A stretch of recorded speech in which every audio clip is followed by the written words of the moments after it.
अस्सलामुअलैकुम। Tally school के इस एजुकेशन प्रोग्राम में खुश आमदीद। ये प्रोग्राम टीवी पर हुकूमत पाकिस्तान और सबक फाउंडेशन की शिराकत से पेश किया जा रहा है। इसके लेसन्स पाकिस्तान के तमाम तालीमी बोर्ड्स बशमूल कैम्ब्रिज के सिलेबस के मुताबिक तैयार किए गए हैं, जिसमें एजुकेशनल कंटेंट सबक फाउंडेशन प्रोवाइड कर रही है। सबक फाउंडेशन की वेबसाइट सबक.pk पर केजी से 12वीं जमात तक वीडियोस और प्रैक्टिस टेस्ट बिल्कुल मुफ्त दस्तयाब हैं।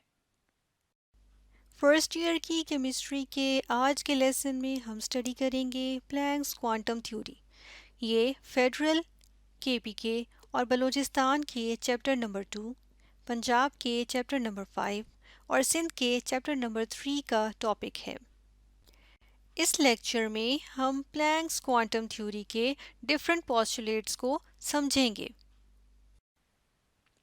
आज के लेसन और इससे मुंसलिक तमाम वीडियो लेक्चर्स को घर बैठ के देखने के लिए आप सबक.pk की वेबसाइट पे जा सकते हैं और वहां फ्री वीडियो लेक्चर्स के साथ साथ प्रैक्टिस टेस्ट भी मौजूद हैं, जिन्हें देखकर आप अपने कॉन्सेप्ट्स को पुख्ता कर सकते हैं और इम्तिहानात में ट्यूशन लिए बगैर शानदार नंबर हासिल कर सकते हैं। ये सब कुछ सबक.pk की वेबसाइट पर बिल्कुल मुफ्त दस्तयाब है। स्टूडेंट्स, हम बात करेंगे प्लैंक्स क्वांटम थ्योरी की। हम देख लेते हैं प्लैंक्स क्वांटम थ्योरी क्या है। तो इसको देखने के लिए हम सबसे पहले ये देख लेते हैं कि मैक्स प्लैंक ने, जो कि एक साइंटिस्ट हैं, उन्होंने ये थ्योरी प्रेजेंट की थी 1900 में। अब मैक्स प्लैंक ने क्या चीज ऑब्जर्व की थी, ये हम देख लेते हैं कि इससे पहले रदरफोर्ड ने ये कहा था कि एक एटम के अंदर से एनर्जी जो है वो कंटिन्यूसली एमिट होती रहती है। ठीक है ना। अगर हम रिकॉल करें तो रदरफोर्ड ने क्या कहा था कि एक इलेक्ट्रॉन जो कि रिवॉल्व कर रहा है इसके अराउंड, वो कंटिन्यूसली एनर्जी एमिट करता रहता है। इस तरह वो न्यूक्लियस से क्लोजर क्लोजर क्लोजर आता जाता है और एट एक पॉइंट ऐसा आता है कि वो जो है वो न्यूक्लियस में आके कोलैप्स कर जाता है और पूरा एटम एक्चुअली जो है वो कोलैप्स कर जाता है। तो प्लैंक ने जो यहाँ पे ऑब्जर्वेशन देखी वो ये थी कि एक मिनिमम अमाउंट ऑफ एनर्जी होती है जो कि एक एटम जो है वो गेन या लूज कर सकता है। उससे कम एनर्जी जो है ना वो गेन नहीं की जा सकती, ना ही लूज की जा सकती है। तो हम यहाँ पर लिखेंगे कि minimum amount of energy, minimum के लिए MINI लिखेंगे। तो यहाँ पे हम देख लेते हैं कि minimum amount of energy that could be gained और लॉस्ट। ठीक है। कौन गेन या लॉस करता है? एक एटम। ठीक है। एक एटम की बात कर रहे हैं। तो वो जो है मैक्स प्लैंक ने ऑब्जर्व की कि एक मिनिमम अमाउंट होती है और उससे कम जो है ना वो गेन या लूज नहीं की जा सकती। तो इसको क्या नाम दिया? इसको प्लैंक ने नाम दे दिया क्वांटम का। ठीक है। तो ये जो वर्ड है ना प्लैंक्स क्वांटम थ्योरी में, क्वांटम थ्योरी जो है वो एक्चुअली इसी की बुनियाद पे दी गई थी कि उन्होंने उस मिनिमम अमाउंट को ना क्वांटम का नाम दिया। और इसका प्लूरल जो होता है वो होता है क्वांटा। ठीक है। यहाँ पर हम लिखेंगे QUANTA, ये इसका प्लूरल होता है।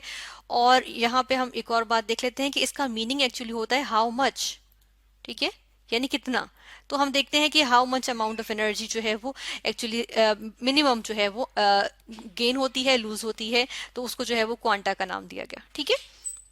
फिर यहाँ देख लेते हैं कि उन्होंने कुछ पोस्टुलेट्स दिए थे, ये जिनको हम ये कहेंगे कि जो प्रपोज, कुछ पॉइंट्स उन्होंने प्रपोज किए थे। थ्योरी में डेफिनेटली कुछ पॉइंट्स प्रपोज किए जाते हैं ना, जो आपकी ऑब्जर्वेशन होती है उसके अकॉर्डिंग फिर हम आप जो है वो कुछ प्रोपोजिशंस देते हैं। यानी ये कुछ जो है जो आप प्रपोज करते हैं, यानी कि आप जो है वो कुछ पॉइंट्स जो है वो देते हैं। ठीक है। जो आपकी ऑब्जर्वेशन पे होते हैं। तो यहाँ पर हम पोस्टुलेट, उसको हम पोस्टुलेट कहते हैं। ठीक है। तो या हम कहेंगे पॉइंट्स हम देख लेते हैं। तो पोस्टुलेट नंबर 1 यहाँ पर फर्स्ट ऑफ ऑल देखेंगे और उसमें क्या बात कही गई ये भी हम देखेंगे। ठीक है। इसको हम लिखेंगे पोस्टुलेट नंबर 1। पोस्टुलेट नंबर 1 में कहा गया कि एनर्जी जो है ना वो, जिस तरह हमने कहा ना, रदरफोर्ड में ने कहा था कि एनर्जी कंटिन्यूसली एमिट होती है। तो एनर्जी एक्चुअली कंटिन्यूसली ना एमिट होती है ना और एब्जॉर्ब होती है। ठीक है। ना वो उसको रिलीज करता है, एनर्जी, कोई एटम एनर्जी को ना कंटिन्यूसली रिलीज करता है, ना वो उसको कंटिन्यूसली एब्जॉर्ब करता है। बल्कि रेडिएशंस में होता क्या है कि हमारे पास जो है वो यहाँ पर पैकेट्स आ जाते हैं। ठीक है। पैकेट्स जिस तरह से स्मॉल पैकेट्स अगर हम बना लें, ठीक है, फर्ज करें हमारे पास जो है अगर यहाँ पे फर्ज करें यहाँ पर हमारे पास जो है एक कंटेनर के अंदर, ठीक है, यहाँ पर हम इस तरह से ले लेते हैं, एक इसमें हमारे पास कोई चीज रखी है, फर्ज करें फ्रेंच फ्राइज रखी है, ठीक है, बहुत सारे फ्रेंच फ्राइज रखे हुए, तो इनको हम क्या करें, अलग अलग जो है वो पैकेट्स में डाल दें, ठीक है, इनको हम जो है वो अलग अलग पैकेट्स में डाल दें, तो वो क्या होंगे, ये अलग अलग आ गए ना, ठीक है, पैकेट्स आ गए इसके। तो इसी तरह हम कहते हैं कि वेव्स के या लाइट जो होती है, जो रेडिएशंस होती हैं, ठीक है, तो उनके जो है वो पैकेट्स की फॉर्म में जो है वो रिलीज होते हैं, या वो क्या होते हैं, यानी जिसको हम कहते हैं एमिट होते हैं, ठीक है। तो प्रॉपर वर्ड होता है कि पैकेट्स की फॉर्म में, वेव पैकेट्स हम इसको कह सकते हैं, उनकी फॉर्म में जो है वो एमिशन होती है, ठीक है, एमिट होते हैं, या हम कहते हैं क्या होते हैं, एब्जॉर्ब होते हैं। यानी कि इसका मतलब ये हुआ कि जो वो मिनिमम अमाउंट ऑफ एनर्जी जो गेन हो रही है, लूज हो रही है ना, एक एटम के जो एक एटम गेन या लूज कर रहा है, तो वो क्या होती है, वो पैकेट्स की फॉर्म में होती है, ठीक है। हमने कहा वो क्या होती है, पैकेट्स की फॉर्म में वो एनर्जी होती है, और उन पैकेट्स की फॉर्म में जो वो एनर्जी होती है उसी को हम क्या कहते हैं, उसको हम कहते हैं क्वांटा, ठीक है, वो पैकेट्स कहलाते हैं क्वांटा। तो ये पहले पोस्टुलेट था कि एनर्जी जो है वो कंटिन्यूसली एमिट नहीं होती है, ठीक है। अच्छा, लाइट जब होती है ना, लाइट भी क्योंकि रेडिएशंस हैं, ठीक है, रेज हैं जो कि पास होती हैं, तो अगर लाइट के केस में देखें तो वो जो हमारे पास क्वांटा होते हैं ना, ये जो क्वांटा हैं इनको हम जो है फोटॉन्स कहते हैं, ठीक है। तो जो लाइट के क्वांटा होंगे, चलिए यहाँ पर हम लिखते हैं लाइट के क्वांटा, लाइट के जो लाइट्स क्वांटा, यानी कि लाइट जो रेज हैं उसके जो क्वांटा होते हैं उनको हम कहते हैं फोटॉन्स, ठीक है, उनको क्या कहते हैं, फोटॉन्स। तो लाइट में अगर लाइट वेव्स होंगी, ठीक है ना, तो वो अगर किसी एटम पे किसी एटम पे जो है वो उसमें से वेव पैकेट्स एमिट होते हैं, तो हम कहते हैं फोटॉन्स एमिट हो रहे हैं, ठीक है, क्योंकि वो लाइट की वजह से, ठीक है। फिर हम देख लेते हैं कि पोस्टुलेट नंबर 2 क्या आ जाता है। तो पोस्टुलेट नंबर 2 की बात करेंगे, यहाँ पे हम ले आते हैं पोस्टुलेट नंबर, और अब क्या कर रहे हैं हम, बात किसकी, किस नंबर 2 की।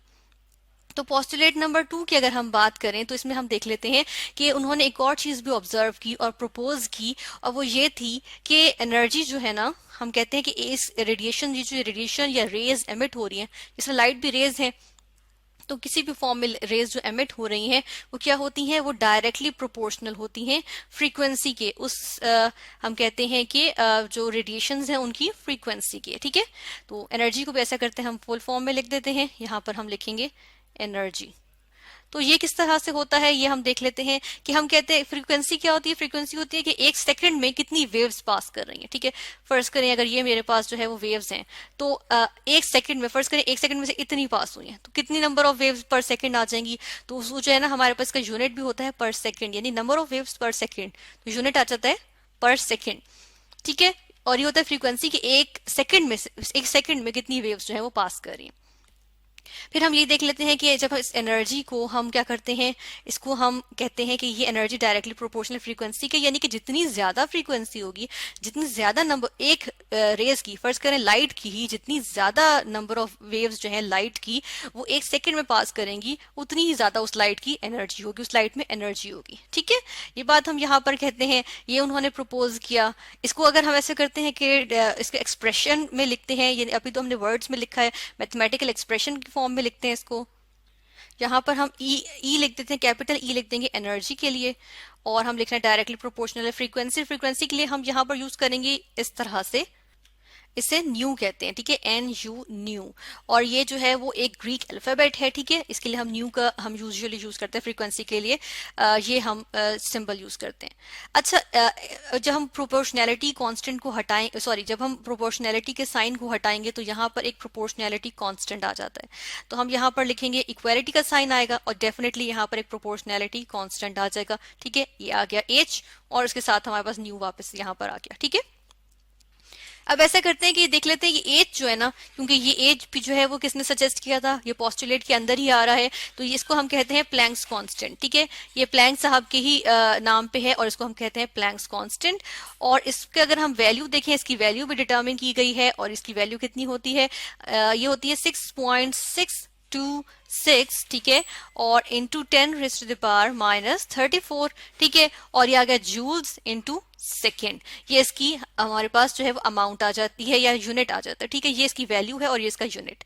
अब ये किस वजह से आया है, क्योंकि देखें एच, क्योंकि ई का क्या है हमारे पास, ई जूल्स में होता है, यानी एनर्जी जूल्स में होती है। और ये जो न्यू है ये इसको हम कहते हैं कि ये पर सेकंड में है, तो ये जब वहां जाएगा तो यानी ये एच यही रहने दें, न्यू को वहां ले जाएंगे तो हमारे पास एच के लिए क्या बन जाएगा, ई डिवाइडेड बाय न्यू, ठीक है, इस तरह से आ जाएगा। ये हमने देखा, ठीक है, कि हमारे पास जो है वो एक कांस्टेंट आ गया, जिसको हमने क्या कहा कि ये हमारे पास जो है वो क्या है, ये हमारे पास जो है वो प्लैंक्स कांस्टेंट है, ठीक है। और ये जो है बस एक प्रोपोर्शनैलिटी कांस्टेंट है जिसको डिटरमिन किया गया, जो कि रिलेशन बताता है एक रेडिएशन की एनर्जी और फ्रीक्वेंसी का, ठीक है, यानी कि वो डायरेक्टली प्रोपोर्शनल है। अब हम एक स्पेक्ट्रम देखते हैं जिसको हम कहते हैं स्पेक्ट्रम। क्या होता है स्पेक्ट्रम, होता है कि हम कहते हैं बैंड ऑफ कलर्स, यानी रेंज ऑफ कलर्स आ जाती है, ठीक है। और वो कब आती है, जब एक एटम जो है वो लाइट को एमिट कर रहा होता है तब आती है, ठीक है। तो वो हम ये देख लेते हैं, यानी नाइट्रोजन गैस थी हमारे पास और हमने उसका जो है वो उसमें से रेडिएशंस एमिट हुई हैं, तो हमने जब उन रेडिएशंस का बैंड ऑफ कलर्स लिया है कि उस रेडिएशन के अंदर उसके कंपोनेंट्स देखे, ठीक है। स्पेक्ट्रम क्या होता है, कंपोनेंट्स जो होते हैं ना वेव के या रेडिएशन के या रेज के, या फर्ज करें लाइट के ही कंपोनेंट्स, तो उनके जो बैंड ऑफ कलर्स आ जाता है उनका, तो उसको हम कहते हैं कि वो स्पेक्ट्रम होता है। अब देखिए नाइट्रोजन के ये अलग अलग बैंड्स आए, इसका मतलब क्या हुआ, देखिए कंटिन्यूअस तो नहीं है ना, ये लाइंस आई है हमारे पास। तो ये लाइंस किस वजह से आई हैं, ये जो है वो क्वांटम की, क्वांटा की वजह से आई है, ठीक है। ये जो पैकेट्स ऑफ थे ना, पैकेट्स थे, वेव पैकेट्स थे, वो रिलीज हुए तो उसकी वजह से लाइंस आई हैं। और अगर देखिए एनर्जी कंटिन्यूसली रिलीज हो रही होती तो फिर ये हमारे पास लाइंस ना आती, हमारे पास तो कंटिन्यूस एक कलर आ जाता है, कंटिन्यूस कंटिन्यूटी में आ जाता है, हमारे पास कंटिन्यूस होता और उसके अंदर कोई तरह लाइंस ना होती।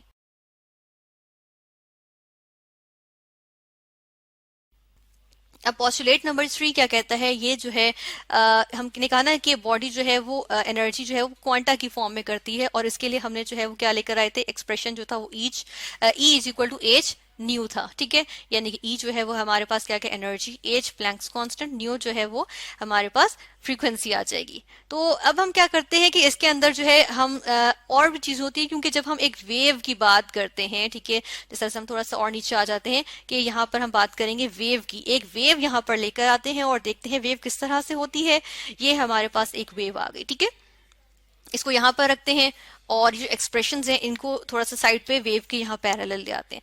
अब यहाँ पर बात करेंगे कि ये एक वेव है, इसमें से एक चीज हम देखते हैं कि हमारे पास एक्सप्रेशन होता है जिसको हम कहते हैं कि अगर मैंने ये मेरे पास फ्रीक्वेंसी है ना, फ्रीक्वेंसी के लिए होता है, यहाँ पर मैं लिखूंगी सी, ठीक है। एक लाइट की अगर फ्रीक्वेंसी की हम बात करें ना, तो फ्रीक्वेंसी ऑफ लाइट के लिए एक्सप्रेशन होता है nu is equal to c over, और यहाँ पर लिखेंगे लैम्डा, ठीक है। अब हम देख लेते हैं कि ये जो मैंने सिंबल डाला है इसे क्या कहते हैं, इसे हम कहते हैं LAMDA, सॉरी BDA, ठीक है, BDA।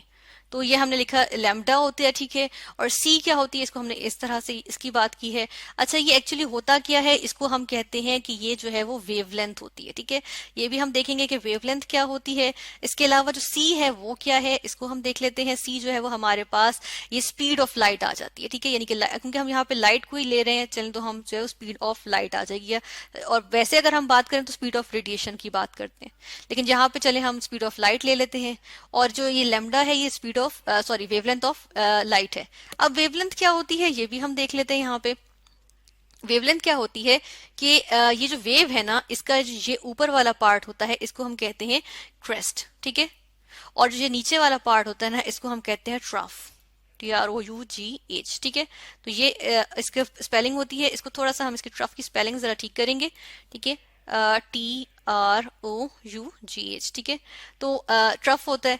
अब होता यह है कि एक क्रेस्ट से दूसरे क्रेस्ट तक हम जब जाते हैं तो जो डिस्टेंस होता है ना, उसको हम क्या कहते हैं, उसको हम कहते हैं वेवलेंथ। यानी कि अगर इस क्रेस्ट से मैं यहाँ तक इन दोनों की पीक्स को मैं मेजर करूं, ठीक है, डिस्टेंस मेजर करूं, यानी कि दो एडजेसेंट क्रेस्ट हैं, एडजेसेंट है ना, एक के बाद जो दूसरा क्रेस्ट आए इनके दरमियान का जो डिस्टेंस है उसको लैम्डा से रिप्रेजेंट करते हैं, और उसको हम कहते हैं वो हमारे पास वेवलेंथ आ जाती है उस वेव की। इसके अलावा हम देख लेते हैं कि ये जो मेरे पास नीचे वाला पार्ट है ना, ट्रफ्स है, तो अगर मैं इन्हीं के दो एडजेसेंट ट्रफ्स को अगर मैं डिस्टेंस देख लूँ ना, इनके दरमियान का डिस्टेंस है, तो उसको भी हम क्या कहते हैं, लेमडा। और ये जो है वो डिस्टेंस सेम ही होता है, लाइक अगर मैं दोनों ट्रफ्स को ही अगर मेजर कर लूँ, ठीक है, इनके दरमियान डिस्टेंस को, एडजेसेंट ट्रफ्स को, या मैं एडजेसेंट क्रेस्ट को करूँ, तो ये दोनों एक ही जितना डिस्टेंस होगा, ठीक है। और ये एक पूरी वेव चलती चली जाती है, तो ये इनके दरमियान डिस्टेंस वेवलेंथ होती है, ठीक है, जो कि पर्टिकुलर होती है किसी एक हम कहते हैं वेव की। तो हमने देखा यहाँ पर, अच्छा यहाँ से कि हमने देख लिया कि जी सी क्या है, स्पीड ऑफ लाइट, और लेमडा क्या है, ये हमारे पास वेवलेंथ आ गई लाइट की। यहाँ से इस एक्सप्रेशन से, ये जो एक्सप्रेशन है, इससे हम एक और चीज भी अखज कर सकते हैं, और वो क्या है, वो ये कि यहाँ पर जो फ्रीक्वेंसी है ना, वो इनवर्सली प्रोपोर्शनल है किसके, लेमडा के। अच्छा, ये अब हम देखेंगे किस तरह से है, ये किस तरह से हम लोग को पता चला। इस तरह पता चला कि देखें, अगर मेरे पास कोई ऐसी वेव आ रही है, ठीक है, ये देखें इस तरह से, तो देखिए इसके जो डिस्टेंस है दो क्रेस्ट के दरमियान, वो मेरे पास थोड़ा है। लेकिन अगर मेरे पास कोई इस तरह से वेव आ रही है, ठीक है, तो उसके दरमियान, क्रस्ट के दरमियान कितना डिस्टेंस है, वो ज्यादा है, ठीक है। यहाँ पे चले इसको लेमडा 2 कर देते हैं, इसको लेमडा 1 कर देते हैं, या दूसरे कलर से इसको लिखते हैं ताकि प्रोमिनेंट हो जाए थोड़ा सा, ठीक है। जिस तरह यहाँ पर हम लिखेंगे लेमडा 2 है, ये लेमडा 1 है। हम कह रहे हैं लेमडा 1 जो है वो छोटा है, लेमडा 2 जो है वो बड़ा है। लेकिन अब देखें, अगर फर्स्ट करें, इतना पार्ट जो था वो 1 सेकंड में पास हो रहा था, तो इसका इतना पार्ट एक सेकंड में कितना पास हो रहा है, यानी नंबर ऑफ वेव्स पर सेकंड कितनी पास हो रही है। हमने यही कहा था ना, फ्रीक्वेंसी होती है नंबर ऑफ वेव्स पर सेकंड। तो देखें 1 सेकंड में इतनी वेव्स पास हो रही हैं लेमडा 1 की, यानी अगर इसकी फ्रीक्वेंसी देखें तो वो ज्यादा है। और यानी कि, और अगर ये जो दूसरी वेव है, इसके अगर हम देखें कि नंबर ऑफ वेव्स कितनी पास हो रही है 1 सेकंड में, तो वो तो कम है। तो ये हमारे पास यानी कि फ्रीक्वेंसी जो है वो कम है, ठीक है ना, यानी कि फ्रीक्वेंसी दूसरी वेव की कम है। तो इसलिए हमने कहा कि जी अगर किसी की वेवलेंथ ज्यादा है तो उसकी फ्रीक्वेंसी कम होगी, और अगर किसी की वेवलेंथ कम है तो उसकी फ्रीक्वेंसी ज्यादा होगी। तो ये इनवर्स रिलेशन आ गया इनके दरमियान, ठीक है। आगे चलते हैं, आगे इसको मजीद डिराइव करते हैं। अब देखिए E is equal to h nu था ना, अब इसके अंदर ये दोनों वैल्यूज, इसके अंदर ये वाली वैल्यू यानी कि न्यू की वैल्यू हम इसमें पुट करते हैं। तो इसके अंदर जब हम वैल्यू पुट करेंगे, चले इसी के आगे कर लेते हैं, एच ऐसे ही, और न्यू की जगह सी ओवर लेमडा। तो ये हमारे पास इस तरह से इसकी वैल्यू आ जाएगी, ठीक है, ये हमारे पास आ गई। अब ऐसा करते हैं, इसको हम यहाँ नहीं लिखे रहने देते, हम इसको जो है वो कॉपी करते हैं, और नीचे सही तरह से इसके साथ ई का हम जो है वो सिंबल लगा के ई का, ठीक है, और इस तरह से हम एक्सप्रेशन लिखते हैं। ये हमारे पास एक्सप्रेशन आ गया, ठीक है। ऐसे करते हैं, इन सारों को हम जो है वो हाईलाइट करते हैं। ये हमारे पास एक वैल्यू इक्वेशन थी, ये एक फॉर्मूला आ गया, ये एक्सप्रेशन आ गया, ठीक है। इससे भी आगे चलते हैं और चीज देखते हैं कि हमारे पास जो है एक और वैल्यू होती है जिसको हम कहते हैं वेव नंबर, ठीक है। वेव नंबर क्या होती है कि पर लेंथ, पर यूनिट लेंथ में से हमारे पास कितनी नंबर ऑफ वेव्स आ जाती हैं, ठीक है। अच्छा, ये क्या है, अब ये देख लेते हैं कि अगर हम देखें, यानी कि अगर हम देखें, अगर मेरे पास मीटर का यूनिट हो, ठीक है, मीटर, तो मैं क्या कहूंगी कि पर मीटर मेरे पास जो है वो कितनी नंबर ऑफ वेव्स आ रही हैं। यानी कि अगर ये 1 मीटर है तो इसके अंदर एक रेडिएशन की कितनी वेव्स जो है वो 1 मीटर के अंदर अंदर जो है वो लाई करती हैं, ठीक है। तो वो मेरे पास क्या आ जाएगी, वो मेरे पास जो है वो, इसको हम कहेंगे पर मीटर के हिसाब से, ठीक है। और ये जो है वो, अब देखिए ये बिल्कुल क्या लग रही है, वेवलेंथ के ऑपोजिट चीज लग रही है ना। तो हम क्या करेंगे, इसको हम देखेंगे कि हम, हमारे पास एक और हमें बात पता चली, और वो ये कि जो वेव नंबर है, जो एक हमारे पास नई एक चीज आ गई है जिसको हमने कहा वेव नंबर, ठीक है, वेव नंबर। तो ये क्या है, ये है कि एक पर यूनिट लेंथ यानी कि पर मीटर या पर सेंटीमीटर, इसमें हमारे पास जो है वो कितनी जो है वो हमारे पास जो है वो नंबर ऑफ वेव्स आ जाती हैं। तो इसको हमने कहा कि ये इनवर्सली सॉरी, ये जो है वो हमारे पास वेव लेंथ की जो है वो बिल्कुल ऑपोजिट है। इस तरह से हमने लिखा। अब देखिए एक और हमारे पास जो है वो यहाँ पर एक और एक्सप्रेशन आ गया, ठीक है। तो इस एक्सप्रेशन को ऐसा करते हैं कि अब इसमें प्लेस करते हैं, इस वाली इक्वेशन में प्लेस करेंगे, ऊपर वाली में। अब अगर ऊपर वाली में इसको यहाँ प्लेस करें तो हमारे पास क्या चीज आ जाएगी, यहाँ पर हम लिख देते हैं कि एच सी, अब देखें 1/λ, यानी यहाँ पर इसका मतलब यही है ना कि 1/λ है ये, ठीक है, क्योंकि डिनोमिनेटर में। तो हम कहते हैं कि 1/λ क्या है, न्यू बार है। तो ये न्यू बार हमने लिख दिया, इसको हम न्यू बार भी कह सकते हैं, ठीक है। तो यहाँ पर अब हम क्या करेंगे कि इसको हम जो है वो नीचे मेंशन करेंगे। इसको ऐसा करते हैं कि यहाँ पे इसको कॉपी कर लेती हूँ मैं यहाँ से, ठीक है, नीचे पेस्ट करती हूँ, और हम एनर्जी इसके साथ जो है वो एनर्जी लिखेंगे कि ये एनर्जी का हमारे पास जो है वो यहाँ पे एक्सप्रेशन आ गया, एक और एक्सप्रेशन एक्चुअली हमारे पास आ गया, ठीक है, इस तरह से। तो अब हमने क्या देखा, हमने डिफरेंट जो है वो एनर्जी के एक्सप्रेशंस देखे हैं। और ये एनर्जी कौन सी है, ये एनर्जी ऑफ द रेडिएशन है, ठीक है। एनर्जी ऑफ लाइट भी कह सकते हैं, क्योंकि लाइट की भी रेज होती हैं, रेडिएशंस होती हैं, ठीक है, शुआएं होती हैं। तो लाइट रेज या एनर्जी ऑफ रेडिएशन, सॉरी हम यहाँ पे रेडिएशन लिखेंगे, एनर्जी ऑफ रेडिएशन की हम बात कर रहे हैं। और उसका हमने रिलेशन देखा, यानी कि किसी भी वेव का या किसी भी रेडिएशन का हमने रिलेशन देखा, किसके साथ हमने रिलेशन देखा है, स्पीड के साथ, स्पीड ऑफ लाइट, ठीक है, या फिर हमने उसकी वेवलेंथ के साथ देखा, हमने उसके वेव नंबर के साथ उसका रिलेशन देखा, ठीक है ना। और उसके अलावा हमने किसके साथ इसका रिलेशन देखा है, इसके अलावा हमने इसका रिलेशन जो है वो हमने जो है फ्रीक्वेंसी के साथ भी इसका रिलेशन देखा है, ठीक है। अच्छा, यहाँ पे अगर हम एक चीज और डिस्कस कर लें तो वेव लेंथ को हम किस में मेजर करते हैं, इसको हम जो है वो इसको हम लेंथ के यूनिट्स में जो है वो मेजर करते हैं, ठीक है। और अगर लेंथ के यूनिट्स देखें तो हम जो है वो यहाँ पे क्या क्या ले सकते हैं, जिस तरह से हम लेते हैं एंगस्ट्रम लेते हैं, ठीक है। एंगस्ट्रम क्या होता है, हम एंगस्ट्रम की बात कर लेते हैं, इंटू 10⁻⁻10 मीटर्स को जो है वो हम क्या कहते हैं, हम कहते हैं एंगस्ट्रम, ठीक है। इसी तरह हमारे पास इंटू 10⁻⁹ में जो हमारे पास वैल्यूज आ जाती हैं मीटर्स में, उसको हम कहते हैं नैनोमीटर, ठीक है। एन एम लिखते हैं, तो इसको एंगस्ट्रम में भी ले सकते हैं, नैनोमीटर में भी, क्योंकि बहुत छोटी होती है ना लाइट की, हमें वेव्स तो नजर नहीं आ रही ना, ठीक।